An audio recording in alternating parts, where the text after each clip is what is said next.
let's go live now to the Finance Minister, Leader of the Government in the Senate, Mathias Cormann. Thanks for your time. Is this all about trying to put the heat on Labor and Mr Albanese that you're saying you're not going to do a deal with the crossbench now? This is about securing income tax relief for all working Australians, which the Australian people voted for at an election only a few weeks ago. The Australian people voted in favour of income tax relief for all Australians. They voted in favour of policies supporting opportunity and aspiration, and they voted against the politics of envy, which were prosecuted by the Labor Party in the lead up to the last election. Yes, I mean, we do put it to the Labor Party that it is incumbent on them to respect the mandate that we gained from the Australian people at this last election, in the same way as they were claiming in the lead-up to the last election that they would have had a mandate for their high-taxing agenda had they been successful. Senator, you mastered the art of the deal during the last parliament with the crossbench. What's changed this parliament? Well, I mean, nothing has changed. I mean, the mission is to secure the passage of legislation through the Parliament, including through the Senate. And this is a very important reform. It is a reform which will put more money into workers' pockets, which will help ensure that more Australians get a job because, of course, income tax relief puts more money into the economy and helps to boost economic growth, and which is a necessary ingredient for more jobs and stronger wages growth. And indeed, income tax relief ensures that we can boost the take-home pay of all working Australians. And the Australian people rejected the politics of envy. They supported policies that support opportunity and aspiration. And what we're saying to the Labor Party and to Mr Albanese in particular, this is your opportunity to demonstrate to the Australian people that you have listened to their verdict at this last election, that you have listened, that you have learned, and that is why we are calling on him to support our tax package in full. Does Mr Albanese really want to stand in the way of income tax relief for low-income Australians when the Parliament goes back in early July? Well, and you know that there is a lot of politics obviously being played here in this stance you're taking, though, isn't there, Mathias Cormann? Because obviously it's very hard for any political party to block tax cuts, full stop. Well, we made a promise to the Australian people at the election. We promised them that if we were re-elected, that we would legislate income tax relief for all working Australians, that we would prioritise low and middle income earners, but that we would continue to address bracket creep, simplify the tax system and ensure that all Australians have the best possible opportunity to get ahead. And it is our job now to implement and deliver on that agenda, and that is what we're doing. Why is now the right time to be baking in all three tranches of this income tax plan, given the headwinds we've seen in the global economy and domestically too? Well, so why is now not the right time? I mean, this is an agenda that we took to the election. Are you suggesting that a few weeks after an election where we promised that we would provide income tax relief to all working Australians is the time for us to turn our back on the commitments that we've made?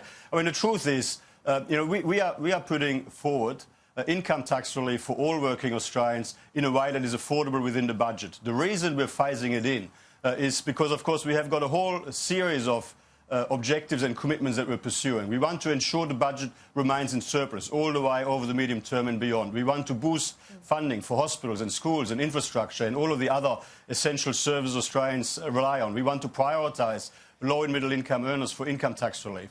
But, obviously, we also want to ensure that we do address bracket creep, because if we don't, it will actually weaken the economy. And to the extent that we are facing global economic headwinds, weakening the economy domestically by taking more and more money out of people's pockets because of wage inflation and inflation generally. I mean, that is not fair, and it's bad for the economy, and it is something that clearly needs to be addressed. It's something we promised we would address, and it is something that we are putting to the Parliament when the Parliament goes back in July, and we're calling on the Labor Party. It's a message to Labor, obviously, as you repeated this morning on a number of occasions. I understand that, but is it also a message to the crossbench that you're not going to be, you're not going to be pushed around, basically, by their demands?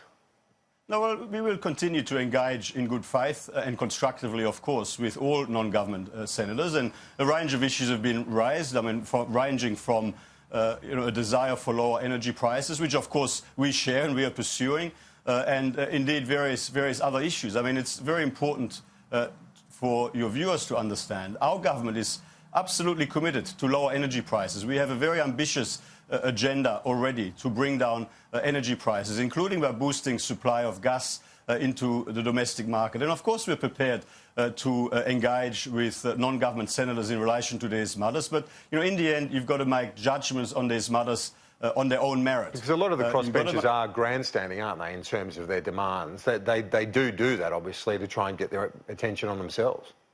Well, individual senators are obviously absolutely entitled to raise issues that are important to them, to promote them and to advocate for them, of course. And we will continue to engage with them in good faith. But as far as our plan for income tax relief for all working Australians is concerned, it's a plan we took to the election. I mean, if the Labor Party is not prepared to vote for a plan that prioritises low and middle income earners, which puts more money into workers' pockets as part of an overall package that is good for the economy a few weeks after the Australian people voted for it, when would they support such a package? I mean, this proposition that this should be dealt with later is just delaying tactics, because they are trying to play politics with what, quite frankly, is a very important and necessary economic reform. And what we're saying, the verdict from the Australian people is in. It's now time to move on. It's time to get this done. And the time is the first week of July. Yeah, the verdict is in on Adani as well. The final environmental hurdles have been passed. Construction will begin almost immediately. Is it clear to you how many jobs this new mine will create? Well, obviously there is a whole series of direct and indirect jobs that will be created as it. But you can't just look at Adani in isolation. You actually got to look at the opportunity from opening up the Galilee Basin for increased coal production and coal exports into the future. I mean, this is a very significant and important decision. Yes, I mean for Queensland, for Central and North Queensland, but for the country. And the opportunity for us to further boost our export performance into the future is very exciting indeed. Let's turn our attention to a few other matters now. And Anthony Albanese's come out very strongly in repudiating the comments the alleged comments of John Setka, the union leader. Should he get credit for the stance he's taken here? Look, I wasn't at any of the Labor Party meetings or union meetings. I've got a very long-standing practice of not commentating on the internal matters of other parties. I will leave it to the Labor Party and the union movement to work through their own internal affairs. And I'll continue to focus on my job, which right now is to secure passage of important income tax relief for hard-working Australians through the Parliament. Do you think John Setka, as a public figure, though, gives the Labor Party a bad name? As I say, I'm not a commentator. I'm focused on my job, which is to deliver income tax relief for all hard-working Australians so that they can have the best possible opportunity to get ahead.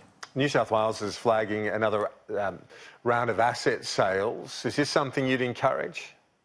Yeah, of course. I mean, asset recycling is always a very good idea. I mean, to release the capital that is tied up in existing assets, which will continue to be available to the community and to the economy, and arguably be able to perform even better in private hands and reinvest that capital in new infrastructure is a very sensible approach. It's one that, of course, we have incentivised in the past, and it's an important macroeconomic reform which helps to take our country forward. Are asset sales always a very good idea? I remember the former Premier in New South Wales and recently federal politicians saying perhaps privatising energy assets isn't such a good idea given where we're at now. Well, you've got to make judgments, on a case-by-case basis, and I mean, I don't agree with your characterisation, but in the end, you've got to make a judgment on whether an asset is appropriate for privatisation, whether the asset will perform better in private hands, and whether you can deploy the capital that is currently tied up in an existing asset, which will continue to be available to the community and the economy, into further productivity-enhancing infrastructure. We await the G20 in the next couple of weeks. I know the Treasurer attended the Finance Minister's meeting with Steve Mnuchin, the Treasury Secretary, last week, and Australia continues to make the argument for a trade deal between the US and China. Do you think there's still hope of that eventuating? Well, obviously that is what we all would like to see. I mean, Australia, indeed. I mean, we are an open trading economy, and obviously we want to see all of the major economies engaged in global trade participate in the trading system through our rules-based system. And to the extent that there are issues to be resolved, we would like them to be resolved through the rules-based system, so that people all around the world can continue to experience increases in living standards on the back of increased trade and doing more business with each other. I see you're in Sydney today, which is good to see. I wonder if you might like to comment on some New South Wales politics. Jim Molan does want to get into the Senate, but he ran a below-the-line mission at the last election. He was criticised by Trent Zimmerman. Trent Zimmerman has apologised today. Do you think Jim Molan should be parachuted back into the Senate? Would he be an asset to your team? Well, I'm sure that I've been asked this question on Sky on a number of occasions now, and my answer is always the same. I mean, Jim Molan is a great senator. He's done a great job, in the time that he's been in the Senate, but it is entirely a matter for the New South Wales Liberal Party to determine who they want to select to represent the Liberal Party and the state of New South Wales in the Australian Senate. The same as I would not expect any other state representatives to give advice to the West Australian Liberal Party about who the West Australian Liberal Party should be selecting. I will not be giving advice to my fellow Liberals in other parts of Australia. Do you think it's good, though, that Trent Zimmerman saw it as appropriate to apologise for remarks where he called Jim Molan dishonourable for running the below-the-line campaign? Kieran, I'm not a commentator. I think that all of these comments that have been made, stand by themselves. I think that Trent Zimmerman is able to speak for himself, and I just refer you to his comments. What about Mike Nahan? Are you surprised that he stepped down? Well, look, I mean, it was obviously surprising. I think that everyone was surprised, but we're very excited about the new leadership team of Lisa Harvey and Bill Marmion, and it's onwards and upwards. Well, you've shown that new leaders can work, can't they? Thanks so much, Mathias Cormann. Thank you. We'll see you next week.